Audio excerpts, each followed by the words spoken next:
This is a piece of antique fretwork. I don't know exactly how old it is. However, it's typical of a 18th century repair in terms of the broken veneers, bits missing and generally crumbling apart. Very skillful and rather pretty, so I thought I'd repair it. It fell apart when I stripped it. Obviously it had been glued back together at some point with perhaps impact adhesive, as this usually gets soft and tacky with the stripper. Some bits I had to fish out of the drain. It was broken quite a lot to begin with, far more than one would notice from before it was stripped. It's not just a case of a missing bit of fretwork. I've no burr walnut, so it's getting some black American walnut instead, which is probably hard to describe to some woodworkers, but it's the same tone maybe. It's just a case of looking at it and it looks similar. The end goal for something like this is to spray polish. Any veneers or filler have to match this final result.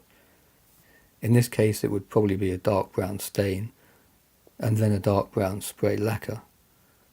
The repairs are therefore in relation to this end result rather than, say, trying to make it look the same in terms of matching up the burr walnut. Filler, however, often requires a bit more effort and usually you don't want it to be too light. I've used some 2-part epoxy.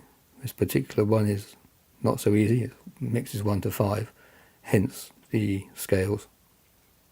The break under the veneer on the bottom left-hand side caused a bit of a problem, so I pinned it and veneered it at the same time and later removed the pin. The right-hand side is just a small cut-in. 4 or 5 breaks in the fretwork I had already done, plus the frame. The veneer halfway up the left-hand side didn't repair that well, and sometimes one just has to sand the edge back. Trick one learns from working in a veneer factory, I guess. For the missing fretwork, I've glued some veneer onto a bit of mahogany, Moranti, I think exactly. Some of this is done on the PC in Photoshop or something like that in order to get the scale right. Generally, it does not work when you just try and copy something in. You end up having to tinker with it. However, once I got a pattern, it's spray glued onto the mahogany and then onto the fret saw. It looks simple enough, but it did take me 3 goes to get it this good, so it will have to do.